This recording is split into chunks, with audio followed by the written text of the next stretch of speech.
Hai teman-teman, di sini kami kelompok 5 akan menyampaikan hasil dari tugas besar mata kuliah pengantar metode statistik kami. Nah, di sini saya akan mengenalkan anggota dari kelompok 5. Yang pertama, ada Muhammad Raihan Aditya dari program studi teknik kimia selaku ketua kelompok 5. Selanjutnya, ada Dimas Rivaldi Ngabito dari program studi teknik kimia, Muhammad Ramadan Habibi dari program studi teknik material dan metalurgi, Alfa Christine Girsang dari program studi teknik kimia, Vera Veriska dari program studi teknik kimia, Susilawati dari program studi teknik kimia, dan saya sendiri, Kelly Venilapa dari program studi teknik kimia. Kami mengambil judul penelitian tentang perbedaan tanggapan antara Gen Z dan generasi milenial terhadap PSBB akibat wabah COVID-19. Nah, pengambilan judul ini dilatar belakangi karena perbedaan usia dari dua generasi, sehingga bisa saja terdapat perbedaan sudut pandang serta tanggapan dari masing-masingnya. Sebelumnya, ada baiknya kita mengetahui apa sih itu PSBB. PSBB atau pembatasan sosial berskala besar merupakan salah satu strategi pemerintah yang dianggap mampu mempercepat penanggulangan sekaligus mencegah penyebaran virus corona yang semakin luas di Indonesia. Ada juga beberapa kegiatan yang dibatasi oleh PSBB, seperti kegiatan keagamaan, aktivitas di sekolah dan tempat kerja, kegiatan sosial budaya, kegiatan di tempat atau fasilitas umum, serta operasional transportasi umum. Rumusan masalah. Pertama, bagaimana perbedaan proporsi tanggapan antar Gen Z dan milenial terhadap PSBB akibat wabah COVID-19? Kedua, apakah lebih dari 70% responden menyatakan setuju terkait adanya PSBB akibat wabah COVID-19? Ketiga, apa saja kendala yang terjadi jika diberlakukan PSBB akibat wabah COVID-19? Tujuan penulisan. Pertama, mengetahui perbedaan proporsi tanggapan antara Gen Z dan milenial terhadap PSBB akibat wabah COVID-19. Kedua, mengetahui estimasi uji hipotesis bahwa lebih dari 70% responden menyatakan setuju terkait adanya PSBB akibat wabah COVID-19. Ketiga, mengetahui apa saja kendala yang terjadi jika diberlakukan PSBB akibat wabah COVID-19. Batasan masalah. Kami membatasi permasalahan penelitian ini hanya pada perbedaan tanggapan antara generasi Z dan generasi milenial terhadap adanya PSBB akibat wabah COVID-19 di Indonesia. Manfaat.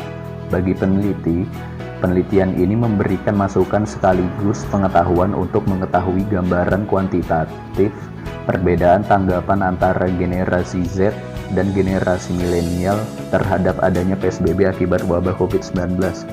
Bagi masyarakat, mengetahui tanggapan masyarakat lainnya terhadap PSBB akibat adanya wabah COVID-19. Metodologi penelitian, kerangka penelitian. Jadi terdapat dua golongan dalam penelitian ini, yaitu generasi Z dan generasi milenial. Selanjutnya, kedua kelompok ini akan mengisi survei yang telah kami beri terkait dengan penelitian ini. Kami menggunakan jenis penelitian kuantitatif. Waktu dan tempat penelitian. Kami melaksanakan penelitian ini pada bulan April sampai Mei tahun 2020. Dikarenakan adanya wabah COVID-19, jadi kami mengambil data survei secara online dengan mematuhi peraturan pemerintah terkait adanya physical distancing. Lalu teknik pengumpulan data. Untuk mengumpulkan data penelitian, kami menggunakan metode angket secara online. Teknik ini digunakan untuk mengetahui tanggapan setuju atau tidaknya pemberlakuan PSBB akibat adanya wabah COVID-19 pada kelompok generasi Z dan generasi milenial. Pada pelaksanaan penelitian ini, responden diarahkan untuk mengisi angket tersebut berdasarkan tanggapan mereka sebenarnya. Teknik pengambilan sampel. Sampel dalam penelitian ini adalah generasi Z dengan jumlah 196 orang dan generasi milenial dengan jumlah 116 orang dengan error 5%. Kami mengambil sampel dengan menggunakan teknik stratified sampling, di mana masing-masing populasi dibagi berdasarkan jenis kelaminnya, lalu diambil sampel dengan metode simple random sampling. Variabel penelitian.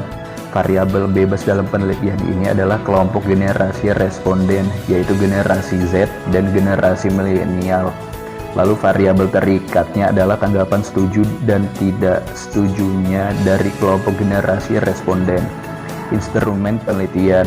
Instrumen yang digunakan dalam penelitian ini adalah berupa kuesioner dalam bentuk Google Form. Kuesioner tersebut digunakan untuk mengumpulkan data dari responden. Judul dari kuesioner ini adalah Survei Perbedaan Tanggapan Antara Gen Z dan Milenial Terhadap PSBB Akibat Wabah COVID-19. Teknik analisis data. Teknik analisis data yang digunakan dalam penelitian ini adalah teknik analisis deskriptif dan teknik analisis inferensial. Tahap penelitian. Yang pertama yaitu mengidentifikasi masalah. Kedua, perumusan masalah. Ketiga, menentukan ide. Keempat, membuat kuesioner. Kelima, menyebarkan kuesioner. Keenam, melakukan sampling. Ketujuh, mengolah data secara deskriptif. Ke-8, mengolah data secara inferensial. Ke-9, penarikan kesimpulan. Dan yang terakhir, ke-10, membuat laporan. Pengambilan sampel. Diperoleh sampel dari Gen Z sebesar 196 sampel dan milenial sebesar 116 sampel. Analisis deskriptif. Berdasarkan perhitungan, maka diperoleh angka presentasi Gen Z sebesar 63% dan milenial sebesar 37%. Berikut adalah diagram sampel dari Gen Z dan milenial berdasarkan jenis kelamin.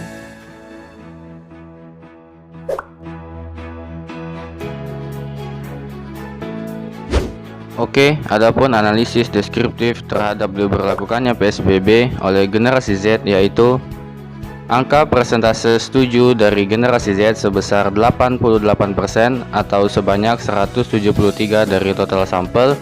Adapun persentase tidak setuju dari generasi Z sebesar 12% atau sebanyak 23 dari total sampel.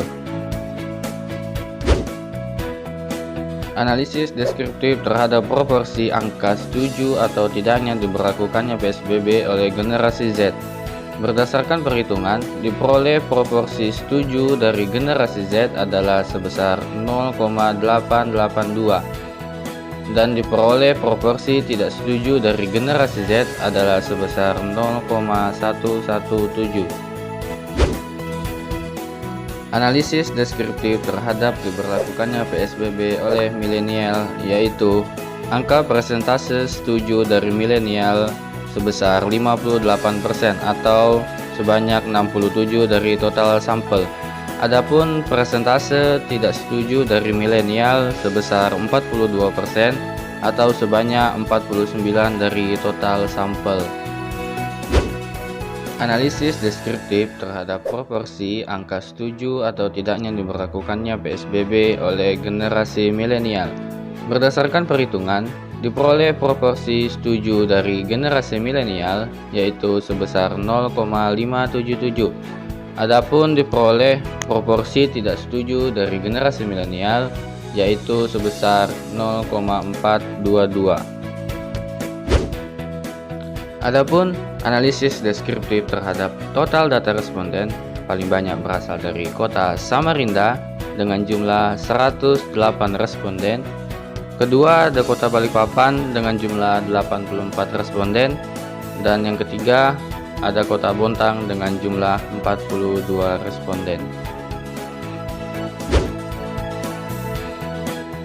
Adapun analisis deskriptif terhadap dampak terbesar yang akan timbul apabila diberlakukannya PSBB, yaitu turunnya perekonomian daerah sebanyak 244 responden, hilangnya mata pencarian sebanyak 242 responden, dan meningkatnya pengangguran sebanyak 237 responden, serta berbagai dampak lain yang akan timbul seperti kriminalitas yang meningkat, pembatasan kegiatan keagamaan, dan kurangnya sosialisasi. Selanjutnya saya akan menjelaskan mengenai analisis inferensial. Analisis inferensial dibagi menjadi 3. Yang pertama, estimasi parameter dari populasi Gen Z. Telah diketahui nilai dari X1, N1, P-1, Q1, dan interval konfidensi. Cara yang pertama ialah mencari taraf signifikan atau alfa dan mencari titik kritis dari Z alfa per 2. Titik kritis tersebut bernilai 1,96. Lalu yang kedua, mencari nilai error. Mencari nilai error dengan rumus yang telah tertera, maka akan menghasilkan 0,045. Selanjutnya, menentukan interval konfidensi dari P1. Dan rumus yang telah tertera, maka interval konfidensi dari P1 adalah 0,838 kurang dari P1 kurang dari 0,928. Yang kedua, estimasi parameter dari populasi milenial. Telah diketahui X2, N2, P-2, Q-2, dan interval konfidensi. Cara yang pertama, mencari taraf signifikan atau alfa dan mencari titik kritis Z alfa per 2. Nilai dari titik kritis Z alfa per 2 adalah 1,960. Lalu yang kedua, mencari nilai error. Mencari nilai error dari rumus yang telah tertera akan menghasilkan 0,089. Yang ketiga, menentukan interval konfidensi dari P2 dengan rumus yang telah tertera, maka akan menghasilkan 0,488 kurang dari P2 kurang dari 0,666. Yang ketiga, estimasi parameter dari selisih dua populasi. Telah diketahui X1, N1, P-1, Q-1, X2, N2, P-2, Q-2, dan interval konfidensi. Cara yang pertama, mencari taraf signifikan atau alfa dan mencari titik kritis Z alfa per 2. Nilai dari titik kritis Z alfa per 2 adalah 1,960. Cara yang kedua, mencari nilai error atau E. Mencari nilai error sesuai dengan rumus yang telah tertera, maka akan menghasilkan 0,1. Cara yang ketiga, menentukan interval konfidensi dari P1 kurang dari P2 atau selisih dari P1 dan P2. Dengan rumus yang telah tertera, maka akan menghasilkan 0,206 kurang dari selisih antara P1 dan P2 kurang dari 0,406. Oke, kita lanjut ke uji hipotesis. Yang pertama, uji hipotesis terhadap sampel Gen Z. Diketahui XA sebesar 173, N1 sebesar 196, yang dimana XA ini adalah jumlah responden yang setuju terhadap adanya PSBB. Kemudian N1 ini adalah jumlah sampel sebanyak 196 responden, sehingga akan didapatkan proporsi yang setuju itu sebesar 0,883 dengan cara membagi XA dengan N1. Kemudian kita akan mencari proporsi tidak setuju dengan cara 1 dikurang proporsi setuju, sehingga didapat hasilnya sebesar 0,117. Kemudian interval konfidensi sebesar 95% dan proporsi populasi sebesar 70% atau 0,7. Kemudian kita akan membuat formulasi H0 dan H1, kemudian mencari taraf signifikansi alfa. Mencari alfa di sini itu dengan cara 100% dikurang interval konfidensi, sehingga didapat sebesar 5%. Kemudian Kemudian kita akan menghitung nilai statistik uji atau Z hitung, yang dimana rumusnya adalah proporsi setuju dikurang dengan proporsi populasi dibagi dengan akar proporsi setuju dikali proporsi tidak setuju dibagi dengan jumlah sampel, sehingga didapat nilainya sebesar 5,596. Kemudian kita akan melakukan pengambilan keputusan. Dikarenakan Z hitung lebih dari Z pada tabel atau Z hitung itu lebih dari 1,960, maka keputusan yang kita ambil adalah menolak H0. Oke, kemudian kita lanjut ke uji hipotesis terhadap sampel milenial. Sama seperti Gen Z, diketahui jumlah responden yang setuju sebanyak 67, kemudian jumlah sampel sebanyak 116, sehingga didapat proporsi yang setuju sebanyak 0,577. Kemudian proporsi yang tidak setuju sebesar 0,422 dengan interval konfidensi sebesar 95%. Kemudian proporsi populasi sebesar 0,7. Lalu kita membuat formulasi H0 dan H1, kemudian mencari taraf signifikansi alfa, yaitu sebesar 5% atau 0,05, sehingga Z alfa per 2 didapat 1,96. Kemudian kita akan menghitung nilai statistik uji atau Z hitung, sama rumusnya dengan sampel pada Gen Z, sehingga didapat hasilnya sebesar minus 2,894. Dikarenakan Z hitung kurang dari Z tabel atau Z hitung kurang dari 1,96, maka keputusan yang kita ambil adalah gagal tolak H0. Dari data yang kita dapat di atas, maka kita bisa pula mencari uji hipotesis selisih proporsi. Sama, membuat formulasi H0 dan H1, kemudian mencari taraf signifikansi alfa yang kita dapat sebesar 5% atau 0,05, sehingga kita mendapat titik kritis Z alfa per 2 itu sebesar 1,960. Namun, di sini kita perlu mencari nilai proporsi setuju dari dua sampel tersebut, yaitu rumusnya XA ditambah XB dibagi N1 ditambah N2 atau jumlah sampel 1 ditambah jumlah sampel 2, sehingga didapat hasilnya 0,769. Kemudian kita mencari proporsi yang tidak setujunya, yaitu sebesar 0,231. Kemudian kita akan menghitung nilai statistik uji atau Z hitung. Karena ini terhadap dua sampel, maka rumusnya ialah proporsi 1 dikurang dengan proporsi 2 dibagi dengan akar proporsi setuju dari dua sampel dan proporsi tidak setuju dari dua sampel dibagi dengan jumlah sampel 1 ditambah jumlah sampel 2, sehingga didapat hasilnya 6,21. Kemudian kita melakukan pengambilan keputusan.